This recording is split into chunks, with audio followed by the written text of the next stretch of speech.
Say a little bit about NavalX, what we're doing. We also have John Melasine. I always butcher your last name. Milamasi, who is with our Partnership Intermediate Agreement, PIA. ETC is the company, and they help us, support us, and are able to do outreach and other things and give us our facility. We'll talk a little bit more about NavalX. The Strom folks aren't here right now, but this is the Strom Entrepreneur Center. Who, just by raising a hand, has never heard, or is the first time you've ever been or heard of the Strom Entrepreneur Center? Okay, so actually a reasonable amount of you know it, but so they're associated with Old Dominion and the innovation group. They support the students, they support the community. It's the third time the Navy, in my capacity, I'm at the Reserve Forces Command right now. We've used this for events, you know, and it's a great facility, and I'm sorry that they're not here, but at least wanted to give a public thanks for them for that. Did we have more seats than, well, I guess I get to stand. Awesome. So that works out for me. Okay, so who, before you heard about this, and I'm just gonna, this is me just doing some, figuring out where we go at. How did you find out about this event? So I've heard, who heard from the NavalX website was the first location they heard it from? That was one. Something that Secretary Gertz put out. 2, 3, 4. LinkedIn post from NavalX. Okay, LinkedIn post from somebody in your network or close or associated. Okay, there you go, Secretary Gertz. What other areas have I missed that somebody heard about it from? Who heard about it from a friend? Well, the local Defense Entrepreneurship Forum. The DEF? Yeah, the DEF group. Okay, the DEF group, they sent an email, I think, a few days ago on that. Any other sources? The Apple security notified NavalX with this,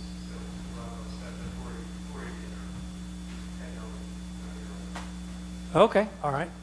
So this is part of us, one of the reasons we asked for your email addresses is we don't use it for marketing. I mean, if you want to get marketing stuff from NavalX or the stuff we put out, that's separate. You can sign up for that. But we will send something back to you because we're trying to, this is all about what serves the people that come. And if they don't serve anything, well, then we'll get out of town or we'll stop doing that. So who has heard of NavalX before this event? About a third of the group. Okay. So NavalX, startup, relatively new startup within the Department of Defense.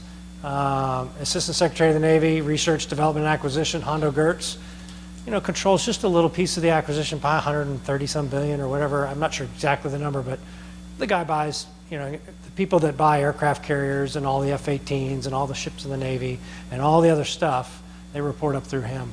NavalX is, we report directly to him, not anybody else.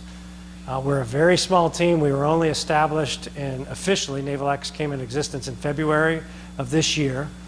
There's only about 10 or 15 people on the team, and it will never grow beyond that, which I think probably some of you are scratching your head going, how are you going to have this thing grow? And I think that's one of the fundamental parts of NavalX is we are a connector. We are taking, there's awesome things that are going on in the Navy, but they're in these great silos, and they're not really talking to each other. And then so you do something incredible, and then Saul here is trying to do the same thing, but has no knowledge that you, if he just knew what you're doing or talked to you, 80% of the work's already done. And so how do we take some of that awesome stuff and how do we share it out? Because that's individual people. We can't scale individual excellence of these people that can just move the rubber band way out to the left or right for an organization. Because when they leave, what happens? The rubber band comes back. So I can only do so many of those people, but if we can figure out what part of the process, what part of the policies that they were able to tweak or get waivers, or what their leadership did, now we can start to scale it across the entire Department of the Navy. And that's really what our role is how do we do that? So you got the 4 lines of effort. You guys can, we can talk a little bit more about that later. Let me steal my notes back from you guys. So the general way we're going to run this today, oh good, I have a seat back, awesome, is we're going to run through the panel. I'm going to give a very brief intro just of what they are. It's literally like 2 sentences each. I won't necessarily, well, I will point them out to you so you know who they are. We're going to ask just a few questions to them, about 45 minutes or so, and then we're going to open it up to you guys for the last 10 or 15 minutes to ask questions to them. And each one of these panelists brings something totally different to the table. We could spend 2 hours with each one individually doing this. There's that much incredible experiences and ideas and ways to do things in that group. So I encourage you to connect with them afterwards. If you are watching this later, reach out to NavalX. We can get you in touch with them as well. So that's big picture of what we're doing. I won't go too much more into detail of the other stuff. Happy to talk if you guys want about what NavalX is. The 4 lines of effort very quickly are we've got the launch platform, and Seaside Chats are part of the launch platform, and that is basically world-class tools in our spaces, or in this case ODU spaces, but the idea is not on base. And what was the other part? Your problems, our spaces, world-class tools. Still learning. If you don't make a mistake, then you're not doing something right. So the idea is that how do we teach people, maybe it's teaching them how to start to learn how to do Scrum. The Marines did the Center for Adaptive Warfighting. NavalX helped them stand up the CAW, the Center for Adaptive Warfighting, which is teaching Marines how to do Scrum, Agile, design thinking, lean startup, human-centered design. That's down in Camp Lejeune right now. That was part of the launch platform. Pretty big deal. The Marines have made it it's where they're pumping their leadership through. Their enlisted and their officer leadership are going to start going through this. So that's the launch platform. You got playbooks, which is somebody did some awesome stuff. One of our panelists is executive officer from a unit where his commanding officer had implemented Scrum, and they did it pretty successfully in an operational unit that doesn't have anything to do with computer programming that normally is associated with Scrum. And that's now, they've written a playbook. This is how you might want to do it. These are some tools and resources. These are the mentorship networks, and we can connect you with it. We can help your command do it. It de-risks it for the people who want to do it. So that's playbooks. And you've got tech bridges, which are a topic in and of themselves, but how do we access non-traditional partners? How do we solve problems? How do we get out in town? High barrier of entry to get on base, high barrier to figure out what the users, the warfighters, the maintainers actually have. So how do we bring DoD people, the users' problems and money, and get out in town and engage with non-traditionals, and traditionals too, but it might be entrepreneur startups, it might be Old Dominion, it might be some other organization or university, it might be a traditional company, pair them up with users, solve the problems, and get back out of the way. And those are tech bridges. First 5 were just announced a week ago. We can talk to you about a whole lot more of that. We're trying to get one down here. We're working on that too. And the last one is awards and recognition, which is if you don't line up the rewards and recognition with the behavior you're trying to do, then people don't tend to want to do that. So we've got a lot of that, of how do we acknowledge what's out there, tell people what's going on, good and bad. We're working on potentially something like fail or sail, hashtag fail or sail. Let's celebrate your failures because there's things to learn from it. And let's recognize and reward that. And from that, it also becomes a weak signal detector. You did something awesome over there, we come in, we recognize and award you, and then we realize we can capture some of that and share it back out to everybody. So that's what NavalX is. And with that, today, a lot of the challenge is how do we get innovation out to the fleet? And most of the people who want to do it is our junior and mid-level folks. And then they run into the frozen middle or the critical middle or whatever term you want to use, the people who it's going to take away from their time, it's going to be risk for them. So every one of these panels brings something totally different about how they've broken through and gotten to it. So with that, it's enough intro. And I'm going to sit. All right. So, all right, an enlisted Marine. The enlisted Marine would be, there's only one. So Alex had an idea, prototyped it on his own, worked, coordinated, got money, tested with a bunch of Marines, and he'll tell you a little bit about that. Found a way to break a lot of the bureaucracy, and the Marines want to implement it. Now there's some other challenges he's still working through, but pretty impressive in that way. Former enlisted, current junior officer in the Coast Guard, John Wayne Mullins, right there. You guys from DEF, he was with last month's event. He's worked a number of innovation efforts, has his own leadership consulting company, and brings a perspective as talking of not just from the leadership side, but how you can get to done. Our civilian attorney, there. All right. Elizabeth Eastman is still an attorney, but she said, you know what, I want a little bit more challenge than being an attorney, and chose to work with NAVFAC, Navy Facilities, an organization that's well known and has a reputation, deserved or not, for being very slow and bureaucratic. Hey, you want to lease out? No, it's deserved. Okay, there you go. Hey, you want to lease out in town? Yeah, 3 to 4 years, and that's actually not a joke. That's how long they'll tell us to get a lease out in town. And that's just, NAVFAC wants to go faster, and so she brings a perspective of, from an outsider not being prior military, of how to work and influence stuff in and around very bureaucratic organizations. We got an executive officer out here, so JK. John is executive officer at EOD Mobile Unit 2, the one that I told you implemented Scrum. They were the first to implement it kind of at operational level and saw some pretty big impacts and challenges. He can talk to you about how their junior and mid-level folks have done it, and they've had a change of command from the guy who implemented it, and talk to you about what happens when a new leadership comes in. And so good perspective there. We have a junior officer saw a need to collaborate across designators so JOs have a voice. And that would be Adam here to my right. Adam Johnson was one of the founders of the Junior Officer Council. It's COUNSEL as opposed to CIL, which is how do we help each other? He's a supply officer by trade, but supply officers, surface warfare, aviators, how do we get them talking, and how do we get a voice up? They've got some connections with some high-level leadership. So we give the voice up to the very top, and the top can reach back down with problems or get the opinions in there. So we'll talk more about that. All right, so there's your brief bios. So first question, and you guys, by the way, just make sure you have, RJ, I did skip over you. That's what I get, because you So were. I'm sitting next to him so you don't forget him. I'm not even sure why I'm here in the first place. So he's I skipped right over because I did the way I did my notes. So program manager, he is paddles, the head paddles. That's the people that stand on the back of the aircraft carrier and help you land and keep you safe and give you good grades or bad grades depending on how you did. And he was the head LSO for the entire force for 4 years, which is an unusually long time. Got to see a lot of things, but we're not here to actually talk about what he did with that.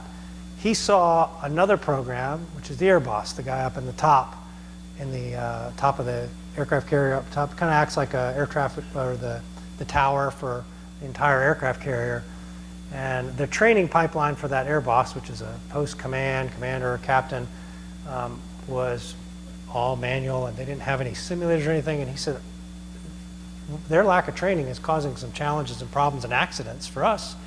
Was able to find a solution to get them a digital trainer like they have for the LSOs, the landing signals officers, and convince that community of the value and get it implemented and in the field in a year and a half, which in the Navy's thing, to go from an idea to an actual simulator that they use in the entire training pipeline in a year and a half is kind of unheard of. And it's not even the community he's responsible for. So thank you for pointing that out. All right, first question, from your perspective, what is the biggest obstacle you see for your peer groups? And by the way, when we say peer, target is junior, mid-level, enlisted, officer, civilians in the DoD. So what do you see as the biggest obstacle to innovate or move the needle in the DN? And as a follow-up to that, you can say at the same time, what do you recommend is the first thing that that person would do if they're going to try and do some things? You guys can just make sure you're speaking to the mic. Make sure you're speaking. Should we go from you and go down? Well, you've already got a mic in your hand. Go ahead. Awesome. How's everybody doing? Good, good. So I am junior. So from a peer perspective, I think the biggest obstacle from our point of view, speaking for NJOC and all junior officers out there and junior sailors and junior civilians, is lack of empowerment. And I don't mean lack of encouragement. I mean lack of empowerment. How do we connect what we can do to commander's intent? I think that's the biggest obstacle. We don't know. We see what comes down through major promulgation, but we cannot connect how we, at the tactical level, and sometimes even up to the operational level, can actually make that happen. I think the first step is for us to seek. The first step is for us to seek, and that is our mission. We already know that, once again, leadership at a high level is also seeking, but we have to meet them in the middle. So that's our viewpoint. Hey, John Kennedy. I'm the XO of EOD Mobile Unit 2. I think from being in a triad now, what I see is the cultural change and resistance to change. And so I can talk about Scrum because certainly it was a leap of faith on the part of my CO to implement that, and we've now seen a couple other mobile units that have copied us. So there were some initial barriers. We got ourselves moving in the right direction. But I actually took a brief on knowledge management just in my warfare discipline. So a force that has spent 15 to 20 years on the battlefield, learning hard lessons, adding names to our memorial wall. And so we're good when it comes to incident type responses, but our repository of post-deployment briefs is in any number of 100 different places in someone's shared drive or parked in a PST somewhere. And so we've been directed to start using certain IT systems that exist, but there hasn't been any sting associated with that. And so what we're looking at now is, apart from that extrinsic motivation to actually do the right thing, it's how do you build that culture in your newest sessions and in your junior officers that maybe don't have that wartime experience, so it just becomes part of their everyday routine. So that's a challenge we're working on now. Well, just get started. So if you have the idea, I think part of my CO's mission, vision, guidance is he's okay with an 80% solution to move out. So something that's 100% right and time late is irrelevant. So if you have enough to get started, see what works, see what doesn't work, and then kind of micro iterations from there. So I always like it when I'm the only enlisted guy on the panel. But I think that from a gunnery sergeant's perspective and my peers, what I find the most frustrating is that my peers are always willing to accept no when they want to contribute to changing their organization or their culture or whatever have you. But Marines are also known for getting the job done. So many times, sergeants, staff, and COs, gunnery sergeants, you get given a task, you go and accomplish it, and it doesn't matter how many times you hear no, you get the job done. But somehow, when we want to change things or we step out on that ledge to do something new, we let kind of the bureaucracy allow us to kind of stop, and we need to get over that. And I think what it is, and I'm sure it'll be echoed throughout the evening, is finding the sponsorships, finding the tribes. And that's exactly what I did. Is I found a group of individuals and I found these small organizations and I communicated my ideas professionally, effectively, supported by data, and I got the yeses. But had I stopped on the first no, I never would be sitting in front of you today. So I think that's very important. Before you hand it off to John Wayne, you were going to ask a question of the audience of the makeup. Go ahead. How many enlisted are in here tonight? How many prior enlisted? Heck yeah. It's normally not like that, and normally allows me to How many officer or prior officer? Okay, awesome. Thank you. Hey, prior enlisted still make the best officers, so. To answer that question, I think I'm in agreement with everybody, and I do see that there's a lack of empowerment on the enlisted side and in the junior officer corps as well. But what I've seen is you have to get engaged. You have to get plugged in. Utilize. I'm a former chief, so utilize the chief's mess any way, shape, or form because they have that direct line to the CO. They have that direct line to that person's whose influence that you're trying to borrow. So if you can get that, take it and run with it because they're trying to. What I've learned is the commands oftentimes are trying to answer a problem, trying to figure out what picture that they cannot see. And oftentimes, it's a guy at the bottom, but they just don't have that clear avenue to be able to talk to him. So that's one of the things that I would suggest. And I will probably ask you to unpack that later because it's, Coast Guard versus Navy. My wife was Coast Guard, and as a prior enlisted myself, you'll get some varying opinions on going through the chief's mess, good and bad. They're extremely valuable. And I want to unpack that later, so we'll just go ahead. So I don't have a peer group, and that gives me actually a great deal of leeway and a lot of freedom. I can talk to anybody I want to talk to. I can deal with the highest levels, lowest levels, but what I like to think about is I like to encourage the guys that are like-minded. So I think if you want to start doing organizational change in a really big, cumbersome bureaucracy, you have to create a resistance movement. And you have to seek out the people that are like-minded and are going to be allies and start working together on even tiny little things. I mean, it is funny. I think you have to bring us a true startup mentality.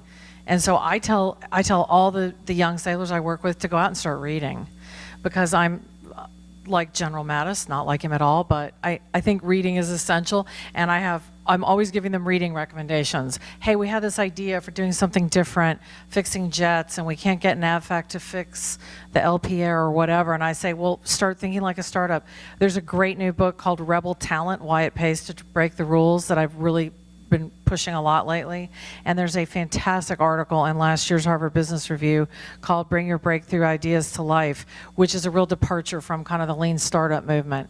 And I firmly believe that you can take these concepts and use them with these kind of moribund bureaucracies. So if you go in as a bit of a terrorist, if you go in as somebody who's going to be under the radar and just try to get results, it's going to give you a lot more flexibility. So I've really enjoyed doing that. Yes. It's an article. It was in the Harvard Business Review, November 2018, called "Bring Your Breakthrough Ideas to Life." They have a new set of alternatives to the lean startup model that I really like much more.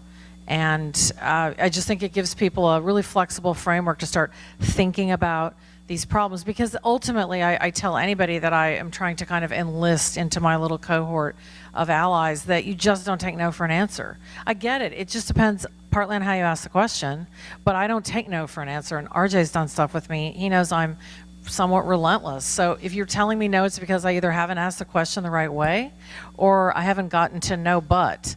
So anybody who ever says no but to me is really in for trouble, because then I'll say, oh wait, no but, oh, I'm going to go do that then. Then you'll say yes. So, I just think you just have to have a very different mindset, and because I have the luxury, I have no position, no authority, no power. That's unbelievable freedom in a huge organization. I am invisible, and I love that. I can go sit down with the CO and talk to him. I can go talk to any sailor in any part of the base. I'm predominantly working out of Oceana, and I love it because they're not quite sure why I'm there or what I'm doing, and everyone's very polite, and so I can get people to tell me all sorts of things and gather information and get all sorts of intel on stuff, and then kind of frame up a plan, then figure out how to implement. I would say, firstly, I'm discovering I'm way out of my depth with everybody else here. But I look at this very much from a different lens. So I'm primarily looked at it from the lens of an operator. So I've done 6 combat deployments, and most of my peers are right now CAGs, DCAGs, commanding officers of carriers. So we're kind of the end of the execution chain there. And innovation is probably in direct conflict right there to execution. Innovation is something that you only have the luxury to do when you can't execute on the daily basis. And that's ultimately what my peers are doing. We're out there on the end, sending jets down range, bringing them back. I spent most of my last 4 years landing aircraft every 45 seconds on board a ship that's moving up, down, left, and right.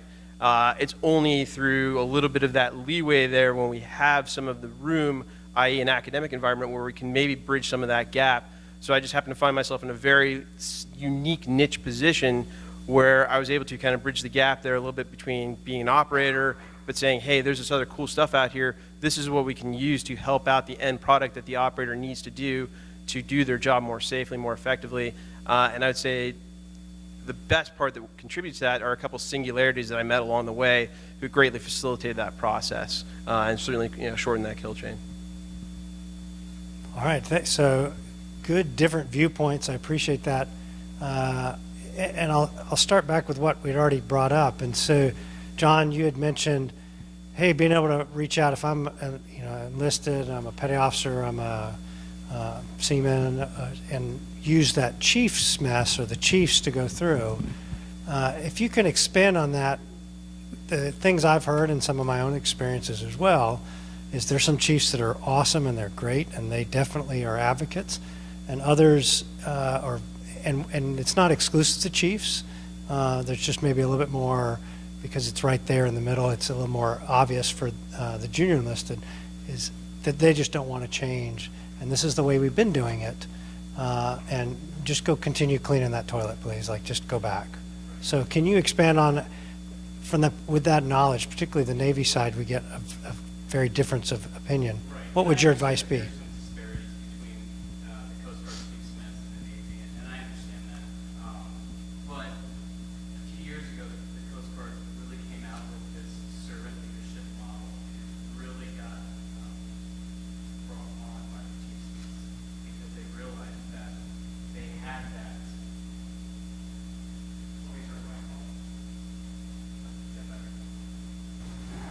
Is that better?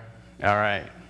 But they had that model, and they realized that they had a problem within their organization. Now, when I went through Chiefs CCTI or initiation, whatever you want to call it, what I learned is that the chief is supposed to be the bridge between junior enlisted, junior officers, and the command. That they have that one-lane road straight to the command. So if I know that, if I'm a junior enlisted or junior petty officer or a junior officer, I'm going to make friends with that mess. I'm going to make friends with them because I know if I can win their influence, that they can put me in front of the old man, or they can put me in front of the command even. And so, but I've had to learn that, believe me, the challenges, because I've ran into those chiefs that are like, you know what, this is just the way it is, and this is a way that we've always done it. But I kind of grew up with that same mentality, is I don't take no for an answer. I believe in what I'm doing is right. I believe in this. And so find somebody who agrees with you. And, you know, if you see the admiral having lunch at by himself, or the master chief having lunch, sit down next to him. Put yourself, you know, right next to him. That way you can kind of put a name to a face, and suddenly you're having a conversation about the innovation that you want to try and change. Okay, so, and it's a lot of what you guys are hitting on too is the culture. And so culture of an organization can be a real positive culture, and also, you know, a real negative culture. Right.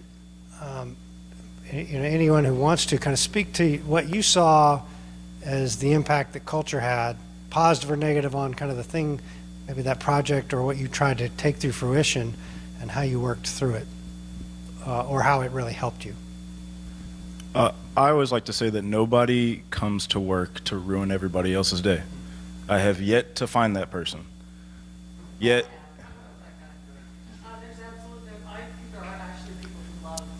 there are people that love to, but you can only go so far. But I agree. There are a couple people out there who seem like they're really good at it, right? They enjoy it, but it's still mostly circumstantial because you have to allow that. The culture has to allow that. For the most part, people show up and they want to do something. The problem is, once again, are you empowered or encouraged? Because if you're encouraged, what are you going to do with that? If I'm empowered, then I have a way forward, right? I'm a junior officer. I go out to a ship. I'm supposed to empower my people by way of the instruction and by way of the resources that I have to enable them to complete it. Not say, hey, I hope you have a great day at work today, right? So what I mean by that is, as we've moved forward so far, since we started in April, we haven't run into one person who said, that's a terrible idea and I'm going to try to stop you, right? Not one person has said, junior officers synergizing from the bottom up, can't have it, I am shooting that down, right? Has not happened. Yet why is it that if I went to a ship right now and I asked a junior sailor if what I'm doing is possible, they'd be like, absolutely not, there's no way they're going to let you do that. So that's our question. That's why we're being tenacious. The 80% effort is, we're not looking for the exact answer to approach a junior sailor, junior officer and say, we found it. We figured out how to answer your question. It's to go forward. It's to go forward. And we have not found anybody that's tried to stop us yet. So, yeah, I was actually good. Well, I was just going to add, so it's not, so if you feel like your mess is maybe stovepiping good ideas, create more pathways, right? So Right. the CO that just got relieved, John Hasse, some people in the audience might know him. When he took command in April 2017, he went down and checked the CO suggestion box. And there was a note in there, and I think it was dated 3 or 4 years prior to his assumption of command, and it says, does anyone even check this box? And he kind of looked at it and was like, well, really bad on us if we're not empowering, you know, people with great ideas at our command to get them to the appropriate decision maker. Now, fortunately, we've got a phenomenal mess, and one of our SecNav Innovation Award winners last year was a chief petty officer, so they're certainly getting after the problem. But I think what we showed is, hey, you need to close the feedback loop. So how many people in the audience have asked a question of someone senior to them and didn't hear a yes or a no on the back end? Right? All the time. It goes into this black hole and you don't know the gonculator, what spit it out, and if you changed anything, right? So with Scrum, we basically, you know, we have a Monday morning meeting, which is gathering inputs and cross-talking, and by Friday, we're prepared to deliver. And I'll tell you, again, starting small, we got one last week, just walking around the deck plates, hey, XO, what do we need to do to get an ice machine downstairs? NAVFAC has got the temperature set to 78 degrees, and we would really love to have some ice. It basically jumped to the top of my list of things I needed to do that day, and there's a number of things I could have been focusing on, but it was to empower junior people to feel like, hey, if you ask a question, even if I'm going to be prohibited by policy or medical is going to tell me we've got to go through a waiver process, I'm at least going to let you know what the road to yes looks like. Now, we're not going to win in great power competition because Mobile Unit 2 has an ICE machine. But when people start feeling like, hey, I asked a question and I heard an answer, they're going to feel more empowered, I think, to bring bigger and bigger ideas to you. And like I said, we did win 2 SecNav Innovation Awards, and it's because a Chief Petty Officer and a JO said, hey, I've got a great idea. I don't know that I have all the authorities or resources I need. CO and XO, can you help me out? And we were able to streamline a pathway that through some rapid prototyping to get those questions answered, you know? And so we've got now it's called a charge delivery system. A robot can place an explosive charge next to a mine to do some underwater explosions without ever exposing a diver to those risks. And that's started with a chief bending metal in his garage, and then just getting in touch with the right people up at Indian Head resulted in a patent. So, you know, and I think in John Hosse's first year in command, he went from zero messages in the CO suggestion box to 14, and every single one of them got answered. Even the ones that we thought were maybe a little bit silly, we valued it, we explained our reason. Oftentimes it's anonymous, so we don't even know if we're answering the person's question, but they heard it out loud at a Friday all hands call. And so that level of empowerment will start getting those really good ideas to bubble up to you so you can take appropriate action on them. Do you have somebody that worked through a negative culture, but still managed to get it done? And Alex, if you got to that point, go ahead. So I don't think I've ever had a negative culture. You know, the Marine Corps has a culture all of its own. You know, the whole, you know, chief mess or whatever, I don't get that. But you know, that's just whatever you guys do. But but also too, like John had said, like I was so convicted in what I was doing, like the negativity was just something to get by. So, you know, you have people that say, no, this is never going to work. When I won the 2016 Innovation Challenge, I work in Marine Corps Systems Command, you know, the 12-year-long, give them old technology 12 years from now type deal. And, you know, one of the gentlemen, when I won one of the civilians who had never left the government sector, never seen private sector, he said, hey, congratulations on making something that will inevitably end up on a shelf, right? And I was like, okay, well, now I have at least you to prove wrong, and you know, and that just kind of fueled the fire. So if that's something that I did consider being negative, that was just somebody that I was just going to prove wrong later. So that's just, okay, well, I'm done talking to you, and now I'm going to move on. And then hearing some of the other panelists talk, I you know, a lot of these things come down to single points of empowerment. You mentioned the gentleman, the commander that you'd worked with, your council, and you guys have people above you that are allowing it to happen. My innovation challenge was done through Lieutenant General Dana, you know, but those folks move on. We have a new commandant in, innovation changes, Naval X is new. You guys report to Mr. Gertz, but what happens when he moves on? And I think you hit the nail on the head, Adam, is just keep moving forward. And so to kind of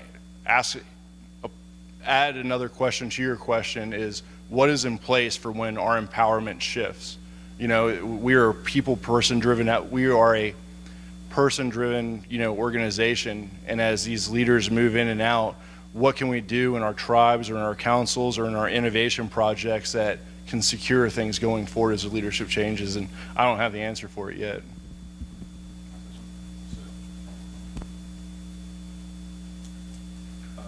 That's a huge concern.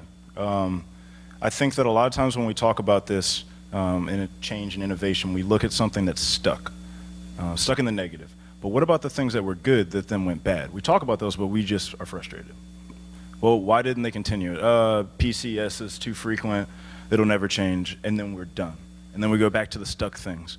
But the reality is we lean just as much on the good things and fundamentally fail for the same reasons, because our success is contingent upon the good effort of a few, of people going above and beyond to balance out the lack of empowerment across the middle and the bottom base, the middle and the base, right? So when you go to a command and you see something that's amazing, it's usually personal initiative that got it there. We're not going to win the next fight because of personal initiative. We're going to win some battles because of it, but we're not going to win the next fight because everybody gave personal initiative. We're going to win the next fight because we were synergized and we understood the mission. And then we gave more, sometimes the ultimate sacrifice.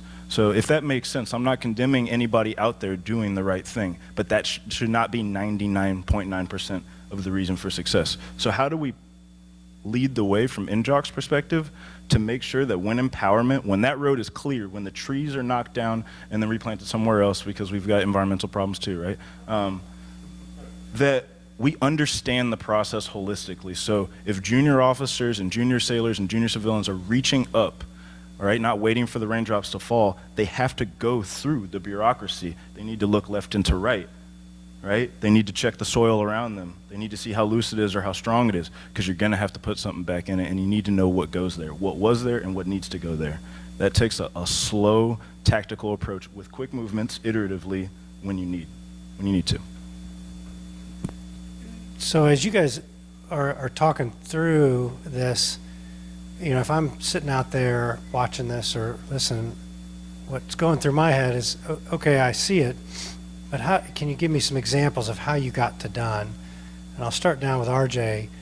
If you can talk through in a very brief manner, bringing that trainer on, you know, bringing the trainer for the air bosses on board, and particularly what I'm interested in is, how did you engage with a community that wasn't yours?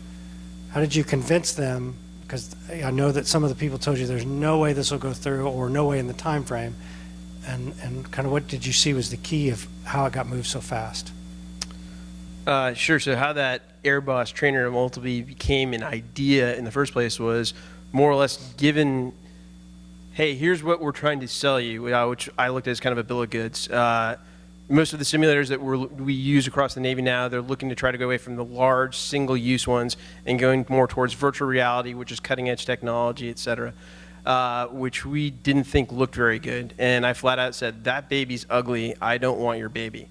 But I have a gap in training right here. I have air bosses and CVN COXOs, which come through my course once every 6 weeks. I have no training system for them whatsoever. They have been cited recently as directly causal or contributing to mishaps that cost an $80 million Super Hornet out there. Wouldn't it be great if you came back to me with something I could use for that? They continued down those roads. One continued to try to sell the baby that was still ugly, made some traction with it. Another went in another direction and said, this is what the fleet says they want. Let's see what we can do. And very, very rapidly, they went from working on one completely different program, which was this virtual reality trainer for LSOs, to, hey, they're saying they want this, which isn't even virtual reality whatsoever. They want something that maybe looks like this. Let's give them what they want. And they crafted that. They had us come down and take a look at it. What do you think first blush? Then we had some of the air bosses, some of the CVN COXOs. Hey, we think this might be great. What do you think? Have them go down to Orlando, take a look at it. Great feedback. So now we have direct feedback that went up to the 06 level that says, this is good, this is promising, and this is the direction we want. The next phase for that, I think, that helped with the kill chain was literally an impact statement. So I have to brief twice a year, once at the overall ENARG, the Training Systems Enabler Naval Aviation Readiness Group, where we tell everybody out there who's involved in, here's all the training systems for all of Naval Aviation, helos, all the way through F-18s. They vote and rack and stack what the priorities are for those trainers. My literal impact statement says, here, this is a video. This happened this year in June. We lost this F-18 behind a ship because of this. Here's the causal reasons behind it. And again, air bosses, et cetera, were cited as one of those causal reasons. I can fix that for $200,000 of seed money if you give me this trainer right there. Very, very quickly, mic drop kind of moment, walked off. I was the first briefer, and then sure enough, it got funded for at least some sustainment and for some research with that too. Same thing also for the overall, all of aviation readiness groups, where we have to go and brief the TICOM panel and say, this is where we need for everything from aircraft carriers down to us. LSO community, we typically don't need much. We get a little bit of seed money for maybe some research programs here and there. I briefed right after the CVN requirement, which was like $12.8 billion is what they needed. And I said, hey, for this small amount of money, I can save you, once again, through this impact statement, this $80 million mishap right here. So it's kind of this is what the fleet thinks they need, this is out there, and this can be done for a very short amount of time for a very small amount of money for an overall big savings impact in the end. So kind of trying to bridge that gap, and then actually a community listening and saying, we can provide this for you, rather than kind of trying to shove the requirements, so to speak, down our throats. So I like that, and the takeaways that I'll pull from that would be, with the need identified, you clearly balanced out saying, here's the impact statement. And I think as innovators or people who are trying to, we often talk about the benefit, about why it makes it better, but we're not really looking at what the people that own the no is what I used to been called once. Who owns the no? Who can tell you no?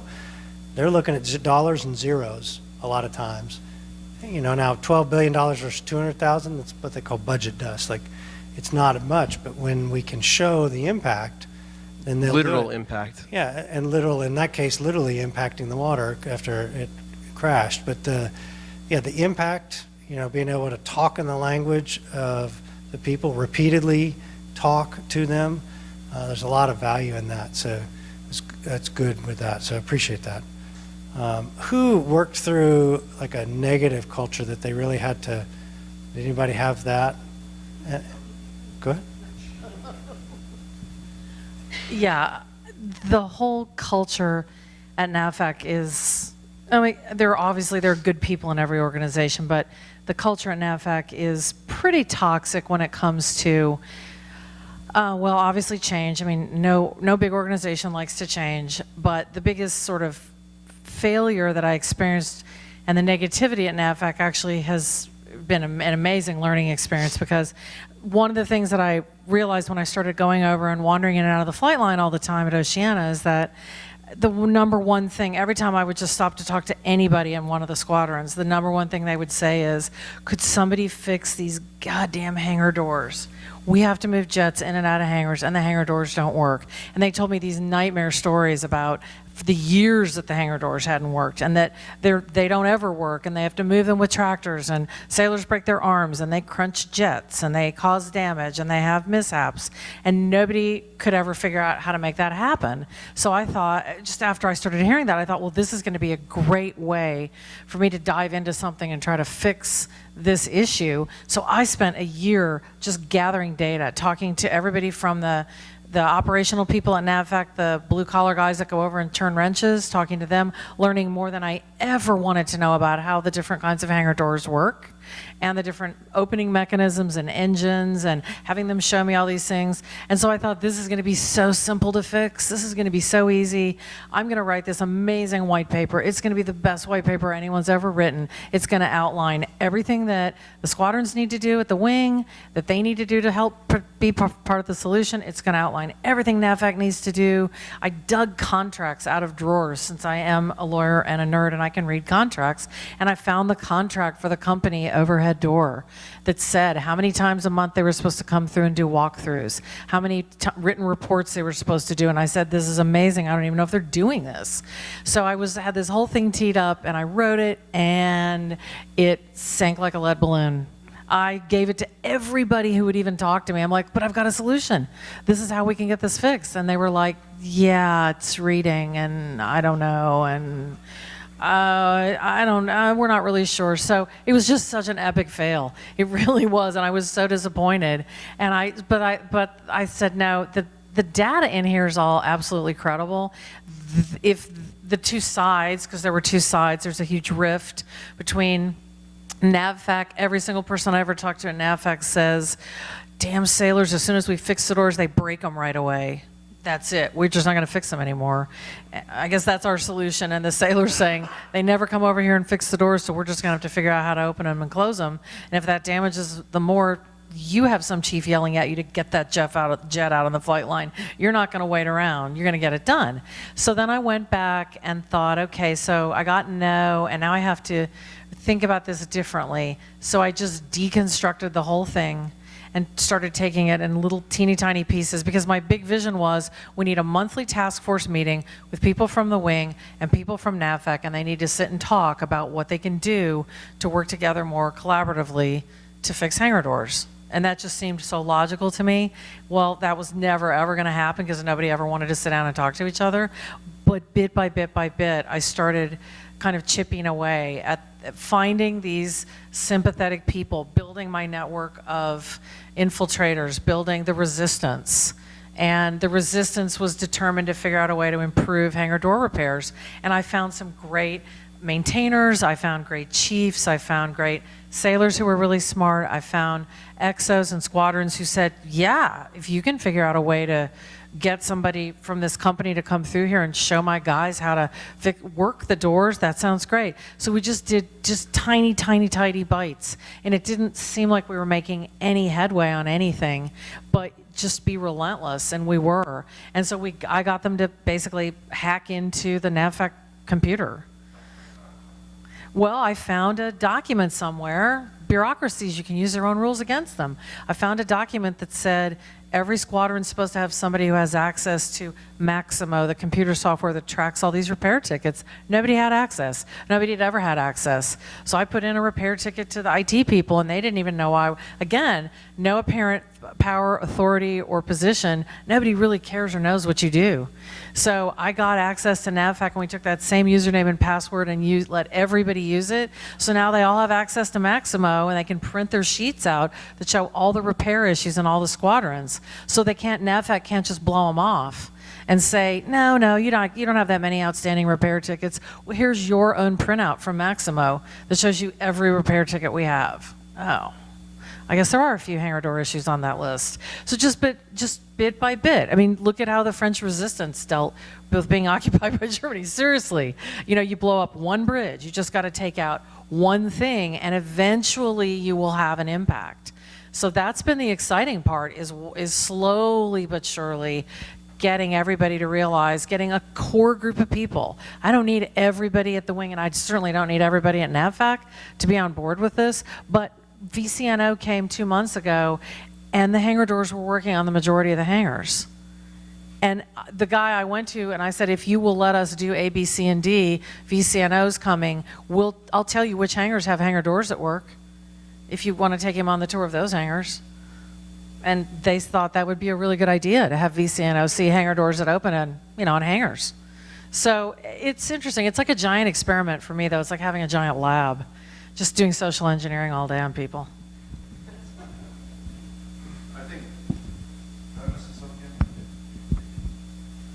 So I think too that there's when you enter the space and you say, I had this idea or I want to do X, then you're also taking on the fact that you will take personal sacrifices. So most of my innovations have been against across branches, across multiple functions within the Marine Corps, different commands, all while still trying to do my day job as the ammunition logistics focused team action officer, which doesn't really mean much. But so when I first won these things, it's like, oh man, Gunnery Sergeant Long, or then a staff sergeant, he was like, wow, good job, like all amazing, overwhelming support. And then I got funded, and then it got serious, because now I want to go to MIT Lincoln Labs to develop my MVP. Now I want to go to the Pentagon, brief the Navy and ask for more money. Now I want to do X, Y, and Z, all while still convincing my reporting seniors that I'm still getting the job done. And then you convince the Marine Corps to send you to Stanford Ignite. You learn more about lean startup, and then it becomes not so much about my project, it becomes more about the innovation culture. And so now I want to come and speak to Naval X, and we're on year 2.5, almost 3 years of doing this.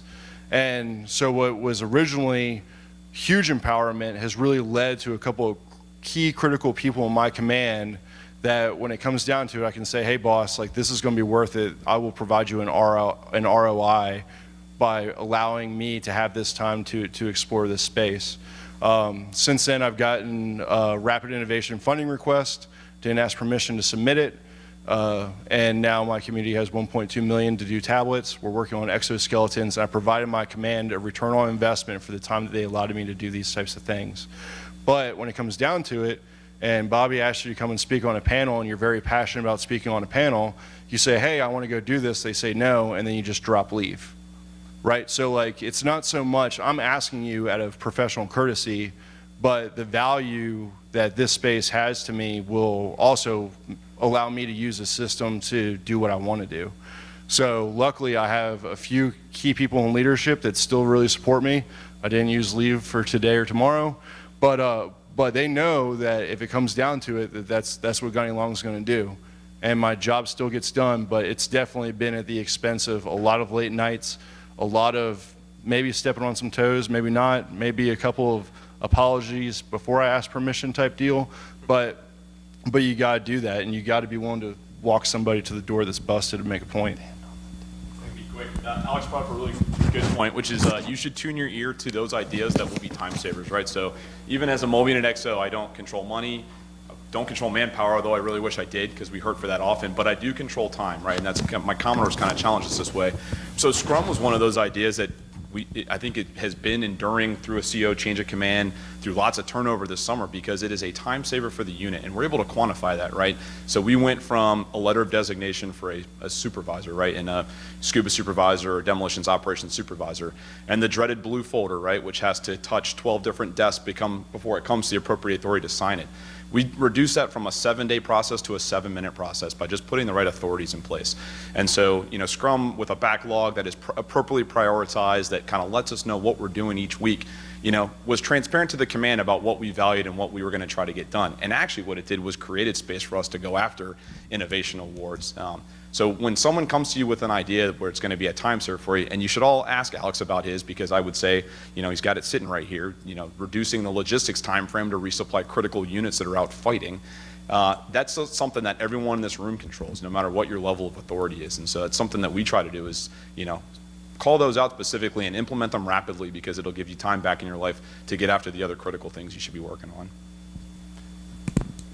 We could obviously spend another hour talking and easily. One of the things that I want both for the people that are listening and people here to take away, what we're hearing is that their leaders, for the most part, gave them that time, trust, and top cover.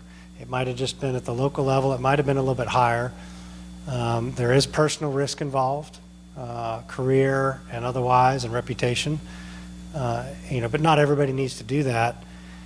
But what is also common is, hey, once I maybe show you the data, once you give me just a little bit of room, I'm going to take, you give me an inch, I'm going to take a yard. That yard is, as soon as you get the proof, as soon as people saw the time that was reduced from 7 days to 7 minutes, as soon as they saw the first prototype, well, that prototype may or may not have longevity, but it opened the door for the tablets and the exoskeleton. In Alex's case, is that a lot of times if the leadership will give you a little bit and then go for it, and you get, just let them try and prove it once, because once we prove it, either you prove that it's not effective and it goes away, no problem, or everybody's pounding down your door going, oh, let's do that again. We just did that for $150,000. I want that over here too. So I want to, at this point, open it up to the audience to ask questions for about 10 minutes. And then at the very end, I'm going to give each one of them 30 seconds to kind of either reiterate something, or if there's something that wasn't captured that they want to do. The ask I have for you is that please don't speak until you have the mic in your hand, because it's directly pumped into that. So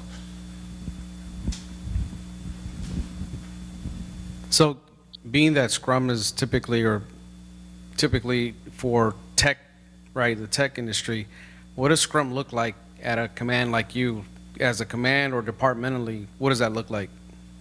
I would invite you to come by and see it, but I'm having a kid any day now, and we're deploying in a month, so unfortunately I think that opportunity is going away. But we've invited, Bobby came and saw it, we've had a couple NSW commands come and take a look at it, and the leap of faith from John Hosty was just to get started. So at first it was a whiteboard with some sticky notes. Then it became a backlog, which was kind of aligned to my CO's mission, vision, guidance, and they figured out, again, this all predates me, I should probably start with that. I walked into Scrum, so I relieved a much more capable XO, a guy named Jason Schell, who's a Rhodes Scholar, just finished up a White House fellowship, so there's some smart people in the implementation stage, and they kind of fumbled their way through it early, and they got made fun of by other units that, like, hey, especially in our culture, type A, EOD types, like, hey, this is silly, why are you, what is Scrum? It doesn't make sense, it's foreign to me, right, that cultural resistance to change. But over time, they started assigning point values. They built a steady state log to make sure that kind of protect against grade inflation, and got members of the team up to some of the Scrum training events. And if you came and saw our Scrum board now, it's tons of color-coded sticky notes. You could see exactly what we're working on this week. We do a sprint once a week. So like I said, gather inputs Monday, deliver results Friday. We celebrate failures, so it's a great culture, but there's oftentimes we sit down and I get my department heads telling me that the emperor's not wearing clothes because, we didn't prioritize the right things that week, and we have very honest and frank discussions. And, it has become kind of self-perpetuating. Other EOD units are doing it now. The new CO is massively on board with it. It's probably something we will take with us on deployment. And so that's the point, is just get started. And I've seen other commands that have implemented it, and it looks different than ours, but it's effective for their organization. And so I think that the kit kind of shakes out differently for everybody. But even, JJ came down and saw it himself, and I think Commander Haasi's getting a chapter in his next book. So it's going great.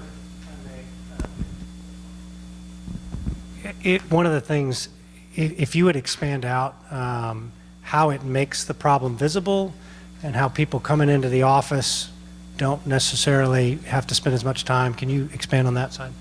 I'll keep this super short. It's in our conference room.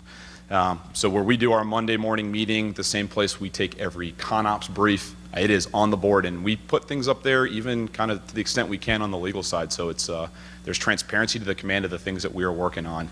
We have 3 different mission bands. We set a sprint goal each week, and we make sure that the things that we're putting in mission band 1 are aligned to that sprint goal. So we're not prioritizing mission band 3 items and getting those done at the extent of the things that we should be really focused on. Anyone at the command can contribute to the backlog. I do rate product owner title now, so part of my job is to sit down once a week with the Scrum team and make sure that we're prioritizing effectively and bringing things into our sprint at the appropriate time. But 130 people all have an opportunity to contribute to that at the command.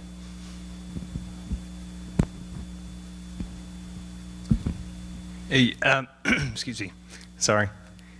We often hear that one of the Achilles heel, right, of our enterprise is people rotating, PCSing, right? They have a personal initiative that they get something done, or they almost get something done.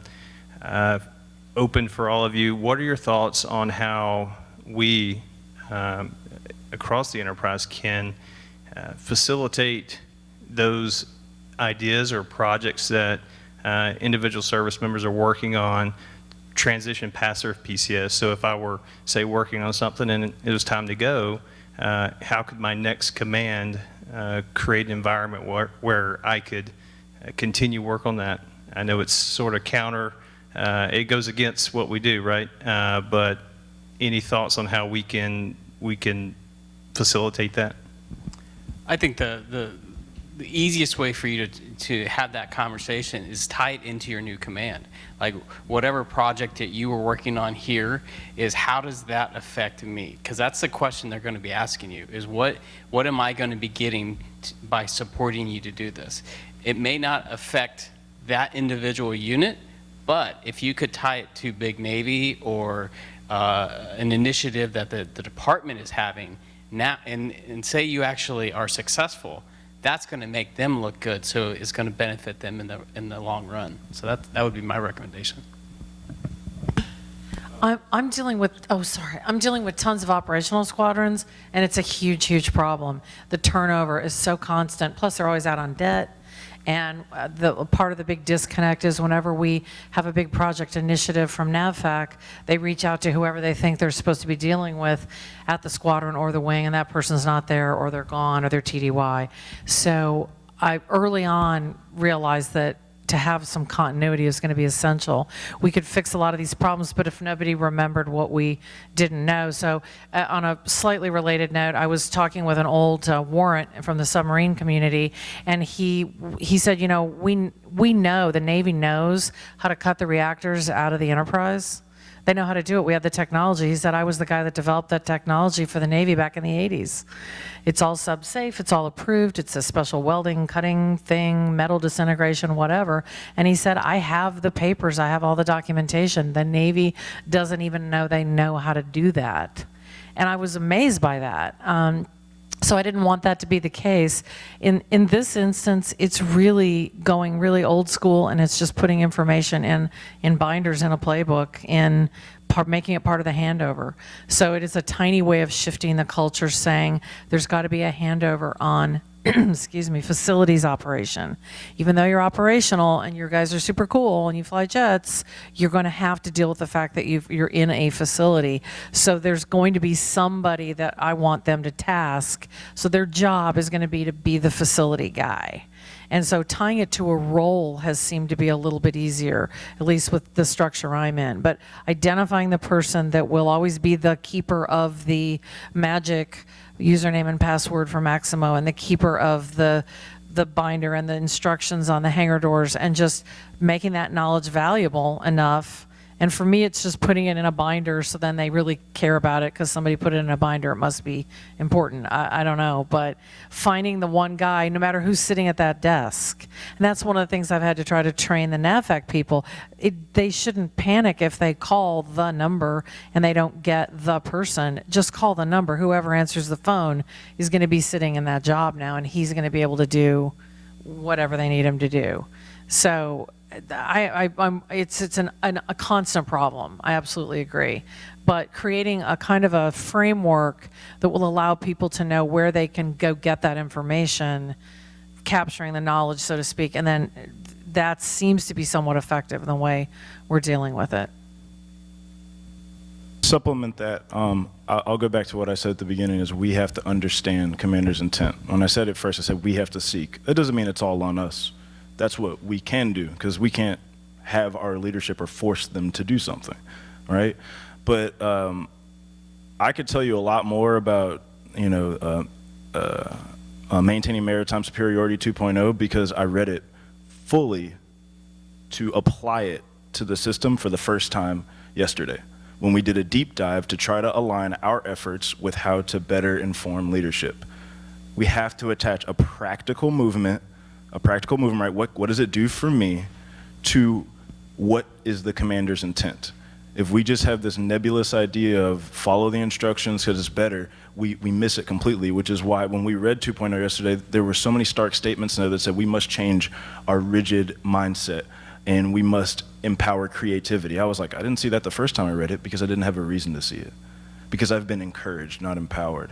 What does that mean for us on the ground level? It means to make sure that the procedures that are promulgated down are followed and that we provide our feedback up. But the biggest thing is to holistically realize that those promulgations came from the top.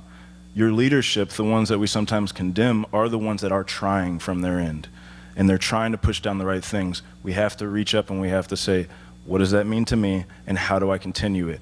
There is a massive movement in the Pentagon, and EY is all over the place right now. Ernst & Young is tearing people apart, looking at what the Navy is doing. The problem is you're not going to find out about that on the ground level for 5 years, right? And they're already going to be in motion for a while, and you're going to look back and you're going to see an article that was a one-pager, on Navy.mil, and you're going to be like, oh, that's why I didn't know what was going on, right?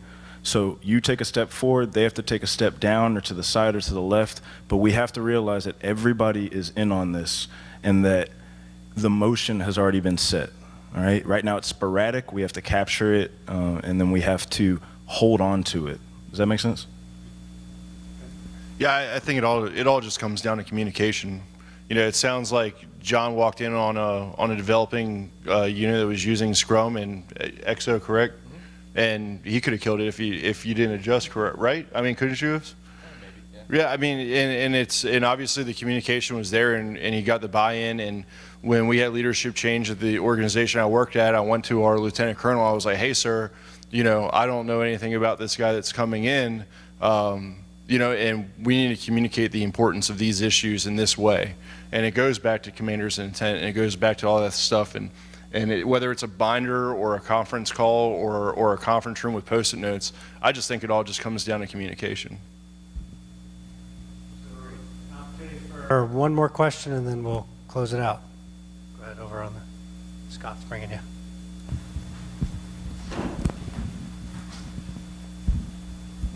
Thank you. So I just wanted to get the group's opinion. Communication was brought up, kind of breaking the mold. I don't want to come out and say, should we outright encourage insubordination to just go to where you think the owner of that no is? Or do we need to just pound it up the chain?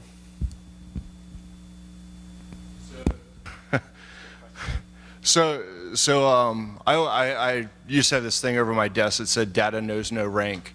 And then I had somebody think that was unprofessional because they didn't like data. But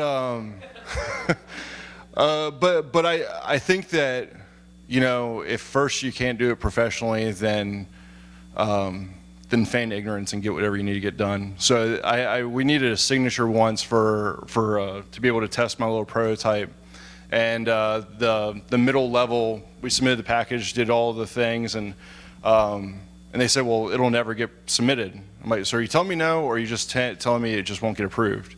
Well, it won't get approved. Are you the one who approves it? No, but we know if we submit it up, it won't happen. Well, where does that person work? Oh, they work at the Pentagon. It's cool, I work at Quantico. So I drove up to the Pentagon. I was a staff sergeant. Not too many staff sergeants at the Pentagon. Like, you can just kind of hover under the radar. And I just walked around until I found the guy's office. And it was an SES and like civilian, that's how I translate that, right? So went into like the executive organizer or whatever, asked if he was in, and it's like, oh, well, he's in a meeting. So I just sat there and I waited. And then I was like, hey, sir, can I get this signature? And he's like, who are you? Well, I'm Staff Sergeant Long, and I need this signature. And I did a walking brief with him for 5 minutes, and he sent an email to the folks and said to go ahead and prove it, right? And I probably could have asked a lot of people permission to get up there, but I also didn't hurt anything getting up there either.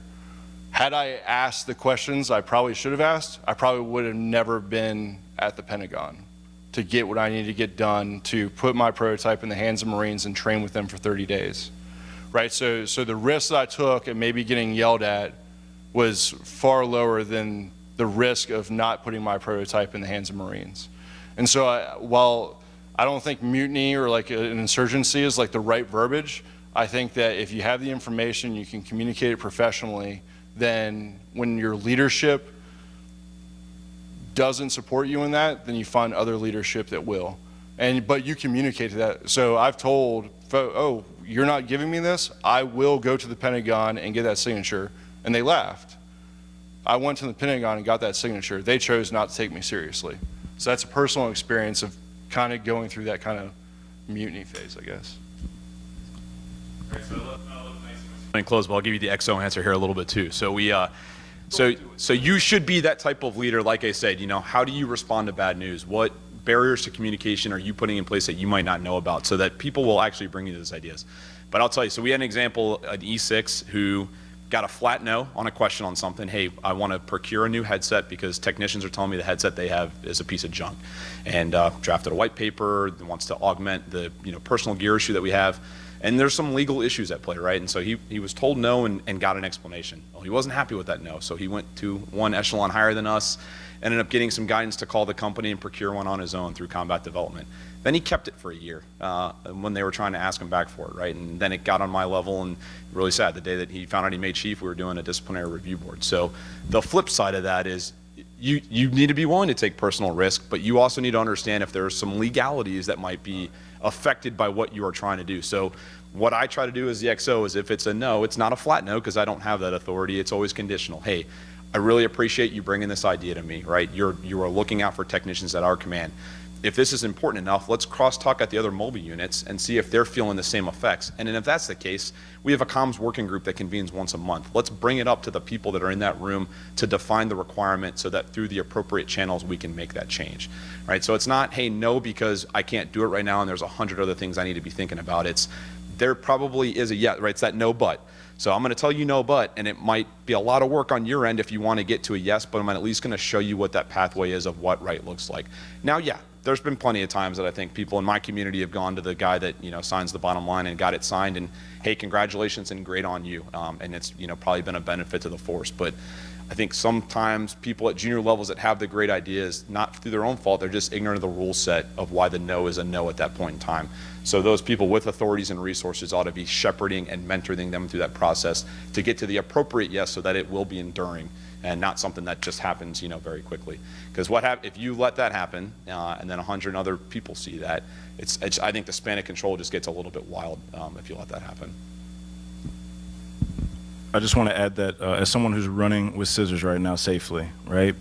At the Pentagon, every other week talking to somebody I probably shouldn't be talking to that's got a star or is about to put one on. Definitely want to stay away from that, but I'd say what question are we asking? Are we generating readiness to either at best deter a fight with the mindset to fight, or are at worst ready to fight? And I'd say ask yourself what we would do if we were in the fight. How would you ask yourself that question? Would it say, is insubordination authorized, or would it say, will I do what it takes to get the mission done? Right now, you might get court-martialed, or you might get a Medal of Honor. It depends on the outcome. You need to determine the ramifications of your actions. You have to know the process, and you have to understand what the margins are, right? And we're not thinking that way right now. We're thinking start, end. And that's why the in-between is gray, because we're trying to run with our eyes closed, right? We have to understand what the ramifications of our actions are. And the only way us junior people are going to do that is, once again, to lean forward, to follow the lead, to pay attention to what's going on, and also to take the risks appropriately. But there will be risk. All right, thank you for the questions. So what I want to do is, for each panel member, 30-second kind of closing statement, if you will. It's either something you really want to reiterate, or you foot stomp on, or something you just didn't get an opportunity to say that you want to make sure we get out. What message would you have for them? So we can start in whatever order, doesn't matter.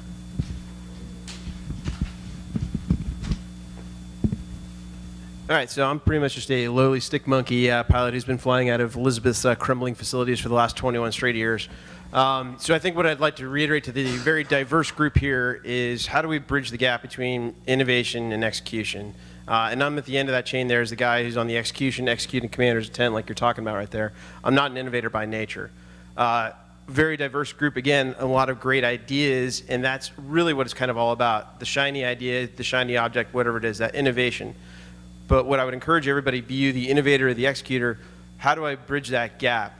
And I think the most important part of that is, what's the end goal? Who's the end user, the executor with that? And where I saw a couple great shiny objects go wrong was, most people who innovate think their idea is the best innovation out there. And there's a lot of proprietariness that comes with that. That's not always the case. So finding a way, if you're non-fleet, if you're working within the industry or whatever, how do I get to the fleet? What do I find what that end user really needs? What need needs to get filled? How can I bridge a gap out there? For the fleet, this is a great opportunity for individuals to meet somebody well outside of our wheelhouse. Hey, we have this need. There's this problem, but we have all these other things that are causing the execution to continue to falter. How can we get to to help us out with what we need with all that? That's probably, I think, the most difficult concept right there is, what do we need in the end? How do we bridge that gap? And a lot of that comes to the players and the face-to-face. If you're in the innovative side, please request what the customer wants. And then for the guys on the execution side, you need to articulately say, this is exactly what is gapped. This is what I need to execute, or be able to prevent any further inability to execute. So once a week, I sit in the office of a guy who has been at Oceana for way too long. And he has a lot of institutional knowledge, but he is a huge obstacle to almost everything I'm trying to accomplish. And he has no idea that I am a complete and utter insurgent. So I sit in his office. Sometimes I get yelled at, which is fine, because I've been yelled at by federal judges, and I hate to break it to him, but nobody can yell at you as terrifyingly as a federal judge. So his yelling really isn't that bad. Or he'll scold me, or he'll tell me that I did this wrong or that wrong, and I just say, okay, whatever. But while I sit in his office, and he's got all these little inspirational signs all over it, the one that I've actually come to just embrace is, and I had to write it down, if the plan doesn't work, change the plan, but never the goal. So I will just sit there staring at this, and I really started thinking about it, and I thought, no, I actually totally agree. He doesn't realize that every time he brings me in his office and tells me I can't do something or I shouldn't do something, I realize he has no idea about 90% of the stuff I do every day, which is great. So he doesn't realize that I've truly taken it to heart. I know what my objective is, and I know what I want to accomplish, and I'm going to change and adapt and do yoga and be flexible and be Semper Gumby, and I'm going to figure out a way to get there. I'm just not going to give up on the goal. I'm just going to change the way I accomplish it. And so just being super, super adaptable, I think, is essential. And it sounds very trite, and it sounds super cliche, but it really isn't. If I get told by Big NAVFAC that this just can't be done, that just approach it from a different perspective. So I won't change the goal, because I actually have read the Maritime Superiority. I actually did sit down and read it, which does give me a lot of justification for breaking a lot of the rules that I break. So if my guys need access to some computer system NAVFAC has, I'm happy to make that happen. I don't care. And if they yell at me, I'm a contractor anyway. They can't really do anything. That's my takeaway. So I think when I first kicked it off, we kind of had like a show of hands of like who was prior enlisted. But I think that's kind of like my ending piece is growth, right? So everybody here is either coming from a workplace or coming from a unit of which you lead or are being led. And, you know, and these seats should be filled, right? It's not, innovation isn't something we learn individually, it's a team effort, you know, and I have a 2.5 hour drive home this evening. And if, you know, had I brought my buddy from TAD, we would have had 2.5 hours to talk about what we learned this evening.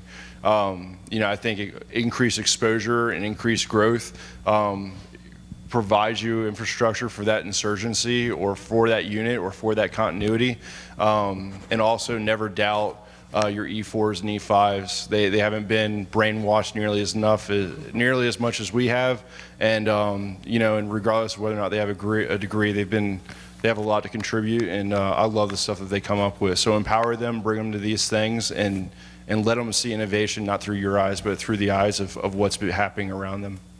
So I think Alex was looking at my note sheet. So I know Bobby asked us to kind of target the mid-grade officer, 0304s, E5s, E6s. So my answer would be two-part. If you're in a position of leadership, I think you need to honestly assess the culture of communication that you as a leader live out every single day. I'll tell you, as an XO, it's probably my biggest challenge. You know, have you created enough pathways for good ideas to get to you so that you can do something with them? Because I'll tell you, we have an incredibly educated force. I have probably more white hats at my command with bachelor's degrees than without them, kind of to your point. So there are great ideas all over the place. You just got to create the system and tune your ear to make sure that you're hearing it. And then if you have some ability to act on it, that you act on it. And then kind of the people that have those good ideas, take the leap of faith and just get started, right? I think this kind of gets back to your question a little bit. There's a lot of personal risk involved early on. There's some cultural things that you might have to work through. But the way those ideas become sustaining is when you hit a critical tipping point, right? So that Scrum is so effective at a mobile unit, it survives a CO change of command. Because, I mean, my CO would probably be okay with me saying this. We don't need him for Scrum to keep moving, right? It's just something that the unit is on board with. You get money from the Marine Corps for a logistics kit that is proving its worth, and other services want to come talk to you, right? There's a lot of late nights and a lot of hard work, but there is a tipping point when you hit that, and those great ideas will survive the position you're in, or, you know, people in leadership positions around you. So I think those are the two things I'd end on.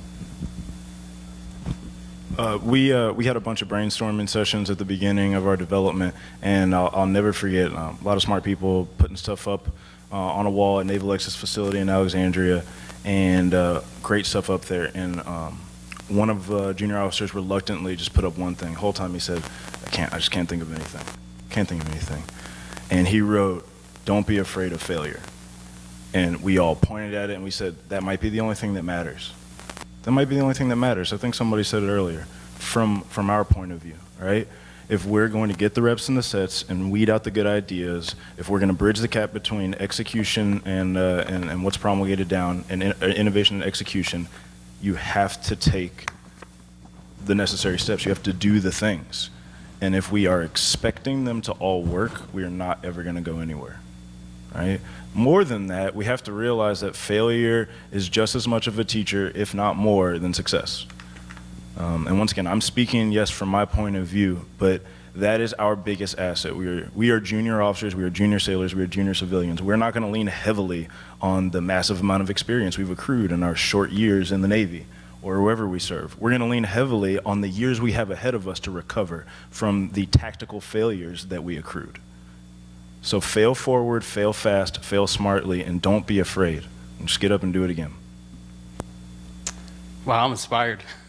I'm going to put my coaching hat on for a second. So I want to tell you a little bit about why I came here. And when we start talking about influencing change within any culture, whether it's the Navy, the government, or an organization, it comes back to you. And that's just what I mean by that is I get to work with a lot of leaders. I get to coach them. I get to know them intimately. I get to know them and help them kind of get out of their own way sometimes. But the one question that I always ask them when it comes to change is, are you modeling it? You have this idea, you have this framework that you want to institute within yourself, within your team. Are you modeling it? Are you modeling the behavior? Are you allowing people to have access to you so you can hear their ideas? Are you going to these events? Are you putting yourself in front of the right people so you can communicate with them? And that's kind of like the next question is, are you communicating? Are you connecting? Because everyone is communicating these days, but few are connecting. And if you can establish that connection, now you're going to be able to really drive home those ideas when you have them. So that's one of the things that I get to love to do with my job is I get to ask those tough questions.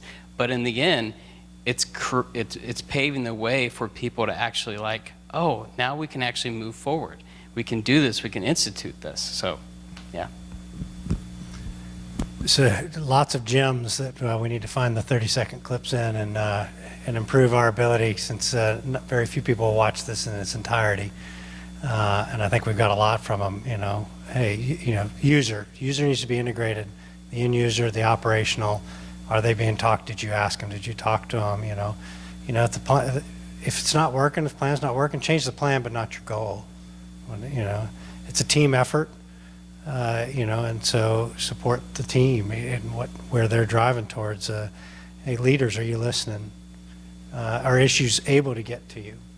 And if they're not, what's stopping them? Where's the stop points? And then for the junior folks, well, just start. And we heard that several times. Just start. A lot of people are afraid or worried or concerned. Just do it. And because most people, as soon as they get that first resistance, they back off.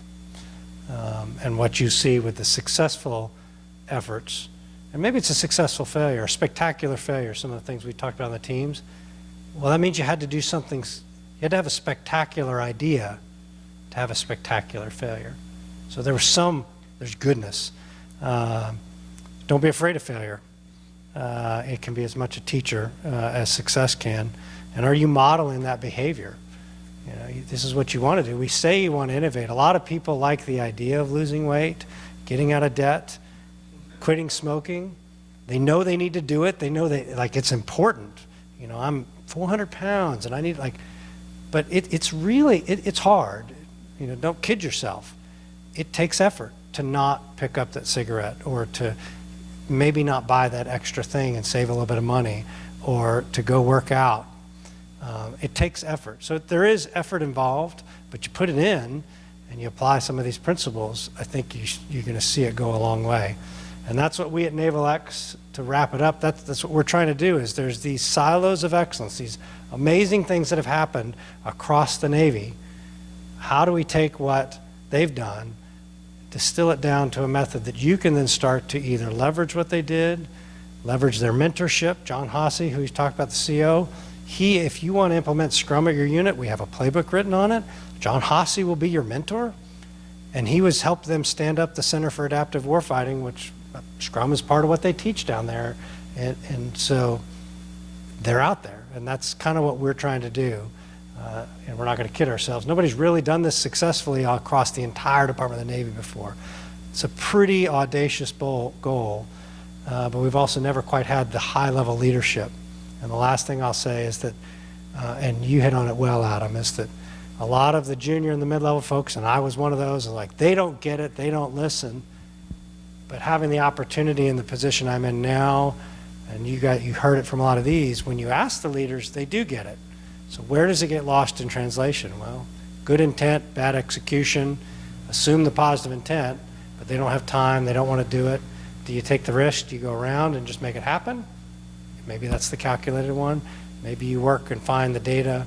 Maybe you do some other things. A lot of good ideas. So with that, please, big round for the panel. Appreciate it.